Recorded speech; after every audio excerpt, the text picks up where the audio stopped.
ভাই আমরা এই জায়গায় খুব কষ্টে আছি বুঝেন, আমরা বাড়ি ঘর সব তুলে গেছে, গরু বছর খুব বানে আছি।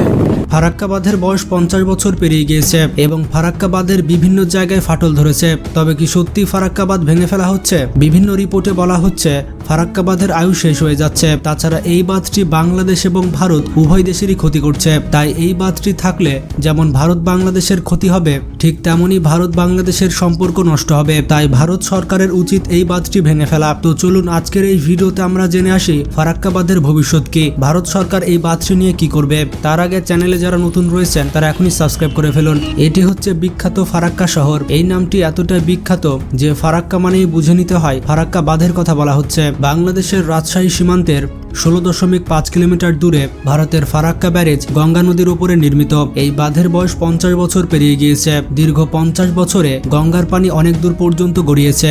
এই ফারাক্কা বাঁধ শুধুমাত্র বাংলাদেশের উপরেই বিপর্যয় ডেকে আনেনি, ভারতও এর দীর্ঘমেয়াদী প্রভাব প্রত্যক্ষ করতে শুরু করেছে। স্বাধীনতার পর থেকেই বাংলাদেশ এবং ভারতের মধ্যে ফারাক্কা ইস্যু চলছে। এখন এর সাথে যুক্ত হয়েছে পশ্চিমবঙ্গের মালদা এবং মুর্শিদাবাদের নদী ভাঙনের শিকার, তৈরি হয়েছে লাখো মানুষের দুর্ভোগ। এছাড়া উত্তরপ্রদেশের বন্যার কারণ হিসেবে ফারাক্কা বাঁধকে দায়ী করা হচ্ছে। দিন দিন ফারাক্কা বাঁধ ভেঙে ফেলার দাবি অনেক জোরদার হচ্ছে। পরিবেশগত বিপর্যয়ের পাশাপাশি গঙ্গা নদীর প্রবাহ পরিবর্তন হয়ে যাওয়ার আশঙ্কা করছে অনেকে, যে কারণে প্রশ্ন উঠতেই পারে কি আছে ফারাক্কা বাঁধের ভাগ্যে, ফারাক্কা বাঁধের আয়ু বা আছে আর কতদিন। ভারতের পশ্চিমবঙ্গ রাজ্যের মালদহ এবং মুর্শিদাবাদ জেলায় গঙ্গা নদীর উপরে তৈরি করা হয়েছে এই ফারাক্কা বাঁধটি। লম্বাতে এই ফারাক্কা বাঁধটি 2240 মিটার। $280 মিলিয়ন ব্যয়ে সোভিয়েত ইউনিয়নের সহায়তায় এই বাঁধটি তৈরি করা হয়েছিল। কিন্তু ফারাক্কা সমস্যার সূত্রপাত ঘটে 50-এর দশকের গোড়ার দিকে। কলকাতা বন্দরের নাব্যতা বৃদ্ধির অজুহাতে ভারত 1956 সালে এই প্রকল্পটি হাতে নেয়। নদীর ওপরে বাঁধ তৈরি করা হবে এই খবরটি জানার পরে তৎকালীন পাকিস্তান সরকার এক তীব্র প্রতিবাদ জানায়। পাকিস্তানি প্রতিবাদের উত্তরে ভারত তাদেরকে জানিয়েছিল যে গঙ্গার বাঁধ নির্মাণ এখনো অনুসন্ধান পর্যায়ে রয়েছে। 1960 সালে ভারত প্রথমবারের মতো পাকিস্তানের সাথে এই বিষয়ে বৈঠক করে। এই প্রক্রিয়া চলা অবস্থাতেই 1961 থেকে 62 সালে ভারত গোপনে বাঁধ নির্মাণের কাজ শুরু করে। এভাবে বাংলাদেশের জন্মের পূর্বেই 1970 সালে ফিডার খাল ব্যতীত ফারাক্কা বাঁধের কাজ শেষ করে ফেলা হয়। এরপর যখন বাংলাদেশ স্বাধীনতা লাভ করে তখন ভারত সিদ্ধান্ত গ্রহণ করে যে এই ফারাক্কা ব্যারেজ চালু করে দিবে। কিন্তু বঙ্গবন্ধু সরকারের অনুমতি ছাড়া এই ফারাক্কা বাঁধটি ভারত চালু করতে পারছিল না। এক্ষেত্রে ভারত একটি কৌশল করে। প্রথমে ফিডার ক্যানেলে পানি প্রবাহের মাধ্যমে তারা পরীক্ষামূলক চালুর কথা বলে। তারা বঙ্গবন্ধু সরকারকে বলেছিল শুধুমাত্র পরীক্ষা করার জন্য ফারাক্কা বাঁধ চালু করা হবে, যার কারণে বঙ্গবন্ধুর অনুমতি নিয়ে মাত্র 41 দিনের জন্য ফারাক্কা বাঁধ চালু করা হয়। তবে এই কথা বলে ফারাক্কা বাঁধ চালু করার পর ভারত এটি আর বন্ধ করেনি। বাস্তবতা হচ্ছে ওই 41 দিনের পরিবর্তে 53 বছর পরেও এই বাঁধটি চালু আছে। নির্মাণের 53 বছর হতে চললেও আন্তর্জাতিক আইন অনুযায়ী ফারাক্কা বাঁধ রিভিউ করা হয়নি। আন্তর্জাতিক আইন অনুযায়ী প্রতি 40 বছর পর নদীতে দেওয়া বাঁধ রিভিউ করতে হয়, কিন্তু ফারাক্কা বাঁধ রিভিউ করার কোনো উদ্যোগ গ্রহণ করা হয়নি। বিশেষজ্ঞরা বলছেন নদীর স্বাভাবিক গতিকে রোধ করছে এই ফারাক্কা বাঁধ। পরিকল্পিতভাবে এই বাঁধটি অন্য একটি দেশকে ক্ষতি করে যাচ্ছে। তাই এই বাঁধটি নিয়ে অনেক আগেই জোরালোভাবে ভাবার সুযোগ ছিল।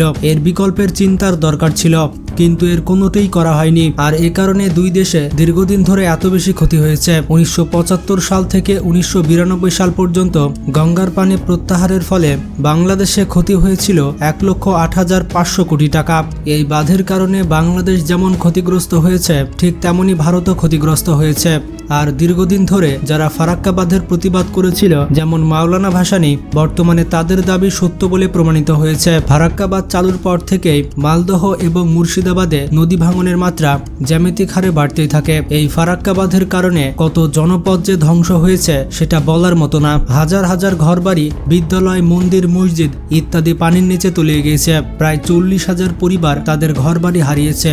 এর সাথে সাথে হারিয়েছে ফসলি জমি। তারা হঠাৎ করে একেবারে নিঃস্ব হয়ে গিয়েছে। কাজের জন্য তারা বিভিন্ন জায়গায় পাড়ি দিয়েছে। পশ্চিমবঙ্গের তৎকালীন চিফ ইঞ্জিনিয়ার কপিল ভট্টাচার্য ফারাক্কা পরিকল্পনার শুরুতেই সবার আগে বিরোধিতা করেছিলেন। তিনি বিশ্বাস করতেন ফারাক্কাবাদ সবার জন্যই মরণফাঁদ।